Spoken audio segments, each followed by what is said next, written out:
What about the past couple of days?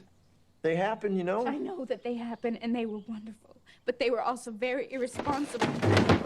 I have a fiance waiting for me at a hotel who's going to be crushed when he finds out So you make what I love did. to me, and then you go back to your husband? Was that your plan? Earlier this month, Netflix released an anthology film called Ajeeb Daastaans, and from the trailer, I could gather that the movie centered around female characters. So I was intrigued when I saw that all four stories had male directors. Along with that, two stories centered around women who cheated on their husbands as an escape from their unsatisfactory marriage lives. In one story, Majnu, the husband makes it clear that he is not interested in the wife romantically or sexually. Still, any man showing a slight interest in her is enough to make him angry. She is an object to possess and flaunt. However, the wife is aware of his tendency to get jealous and uses it to direct some of her husband's attention back to her. Later, as she becomes more infatuated with the other man, she uses the same tactic of jealousy on him. In the other story, Unkahi, the wife is not happy in her marriage. Either they do not converse or when they do, they fight. She is not happy with how he is dealing with their daughter's hearing deterioration, but it is evident that this is not the only issue lingering over their marriage. Later, by fate, she meets a man who shows interest in her. He is charming, honest, and says philosophical sentences as he glances longingly into her eyes. Now, both the stories have an unsatisfied wife finding happiness outside marriage. Their motives or the events leading to them being disloyal might be different, but the one thing common between the two was even though they both know their lives would be better without their husbands, they end up not leaving the marriage.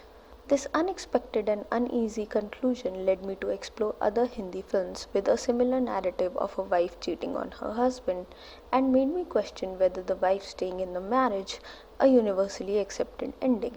Let me clarify that I do not mean to glorify or justify cheating. I am just trying to understand how Hindi films or Bollywood chooses to portray this topic. Although the male gaze by definition is an art of depicting women with a tendency to objectify or sexualize them, for my convenience I will refer to the stories by male directors as the male gaze and by female directors as the female gaze. One of the reasons portrayed for the wife's unfaithfulness is rejection by the husband. Either it was by denying sexual or emotional intimacy or by himself having an affair. Be it Tigmanshu Dhulia's Saheb, Biwi or Gangster, where the Saheb is unfaithful, Nandita Das's husband in Deepa Mehta's Fire, who is still in a relationship with his girlfriend even after marriage, or even Mudassar Aziz's recent Pati Patni Aur Woh, where the wife taps out after catching her husband with another girl. The women are left to their devices to find happiness with a clear indication of refusal from the men. Why they continued with the said marriage is another story. But even if they do find happiness outside of their marriage, the Biwi in Saheb Biwi or Gangster shoots her lover declaring that no one could replace her husband. Pati Patni Aur Woh ends with the married couple reuniting while in the next scene the husband is still tempted to flirt with a new girl. However, in Fire, Nandita Das, having had enough breathlessness, decides to leave the household. And this is where we finally get a woman taking charge, where the whole 2 hour of the story is not just trashed, because even if you plan to ride into the sunset, the man's affair still happened. The other woman in the story of Fire, Shabana Azmi's character, has been unable to find sexual satisfaction in her marriage. This is the other reason for cheating encountered in such stories, which is simply not fitting together anymore or wanting something else out of the relationship that the husband cannot provide. This is displayed in the Bakar Banerjee story in Lust Stories, where Manisha Koirala's husband takes her for granted, and in Dolly Kitty Aur Woh Chamakte Sitare, where Dolly's husband is neither sexually attracted towards her nor is he able to bring any kind of satisfaction to her. Lust Stories sees the woman having an affair with her and her husband's college friend. It is evident that her husband doesn't appreciate her, even at one point mentioning that he is the one that allows her to have the independence that she does. These are not minute factors that can be overlooked, and a viewer can tell by her response that she doesn't intend to let go either. She is shown debating the consequences of leaving her husband with her lover for a good part of the story. However, once her husband finds out about the affair and cries in her arms, the story ends with her going home with him. Is he a better man after the revelation, Or does her opinion washed away with his tears too? In Dolly Kitty or Wo Chamakte Sitare, Dolly does not feel anything sexually towards her husband.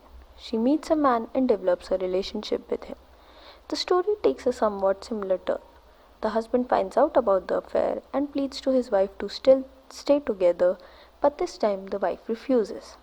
Dolly knows that even if the husband is willing to work through, there was a reason she was not happy with him.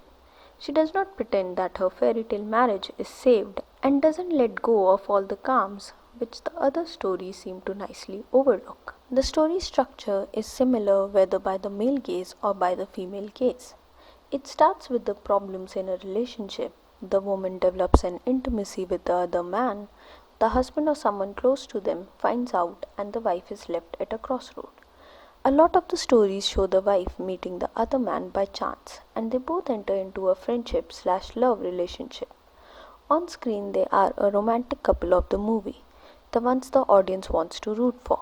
Shilpa Shetty in Anurag Basu's Life in a Metro and again Dolly from Dolly Kitty or Wo Chamakte Sitare both are falling in love with the other man in front of our eyes.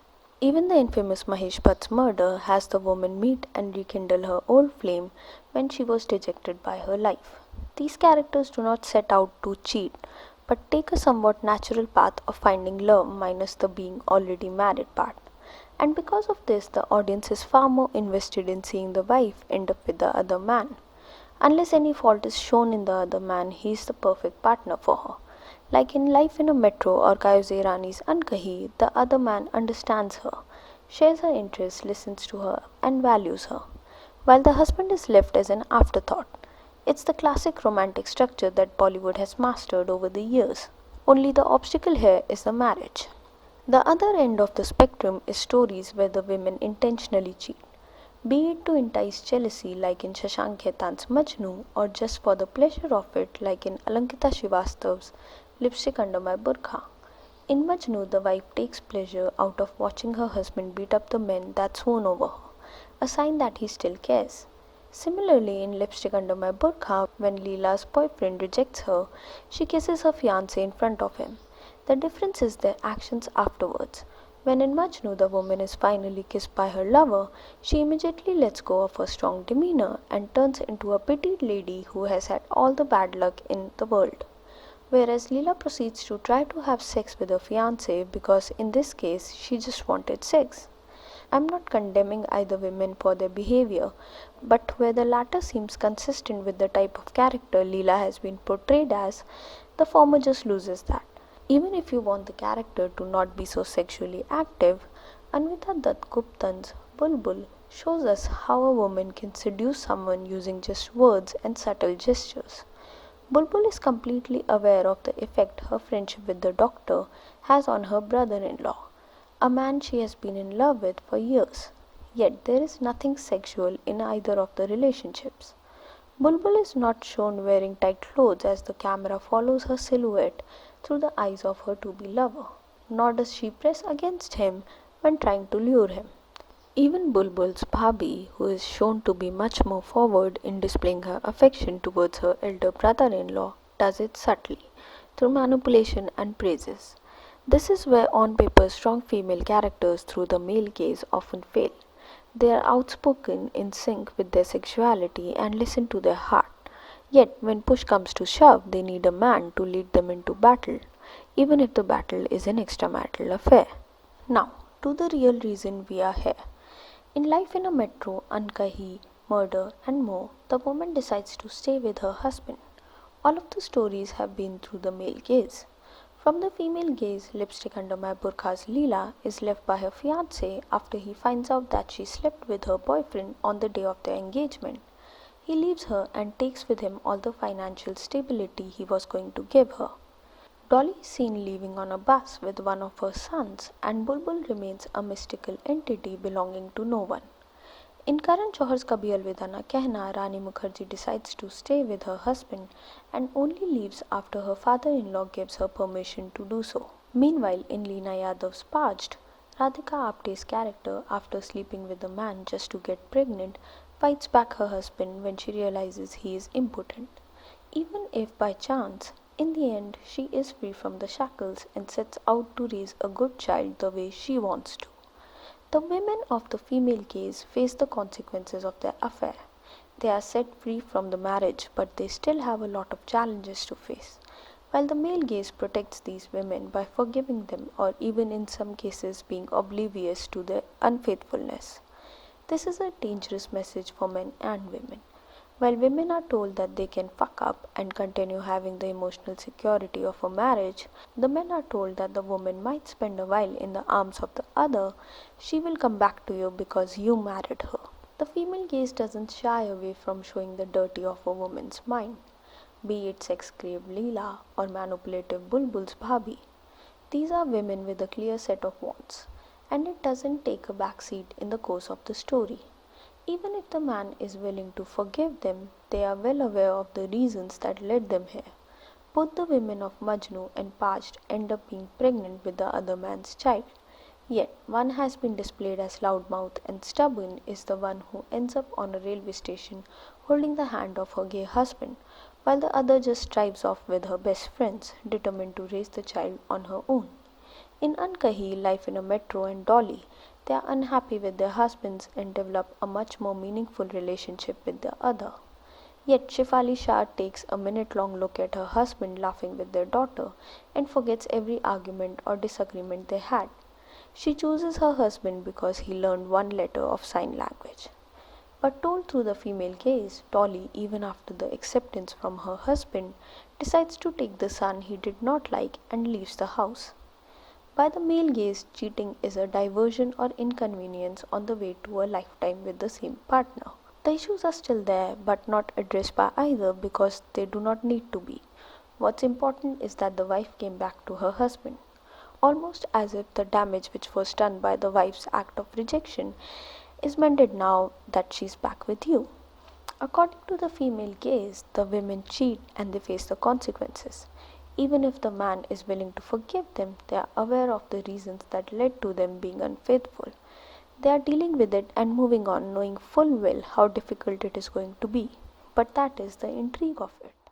Women, they have minds and they have souls as well as just hearts, and they've got ambition and they've got talent as well as just beauty. And I'm so sick of people saying that love is just all a woman is fit for. I'm so sick of it. Stories by both the male and female gaze cover very similar circumstances and very similar portrayals of women, yet they both end as far apart as they can be. The problem comes when this narrative forms into a pattern. It is sad when a house breaks, and I appreciate storytellers promoting people to work through their issues. It is fine if the couple decides to repair the marriage, but it makes much more sense for them to do so if some groundwork for that is laid down. Do not tell me that a woman chooses to stay trapped in an unhappy relationship for the rest of her life because her lover left her or her wifely values came in the way. Do these women not have what it takes to make it in the outside world without their significant other? Or are we still following the age-old rule a man once defined? If the main character is a girl, make sure she is married by the end, or dead, either way. We know the other side of this coin exists. We have seen stories where the women take charge of their lives and choose to step out to find happiness. If this is not such a foreign concept, why is the conclusion of a woman leaving not widely displayed? I plan to do more types of comparisons based on the male and female gaze. So do subscribe to not miss it and mention in the comments if you think I missed something.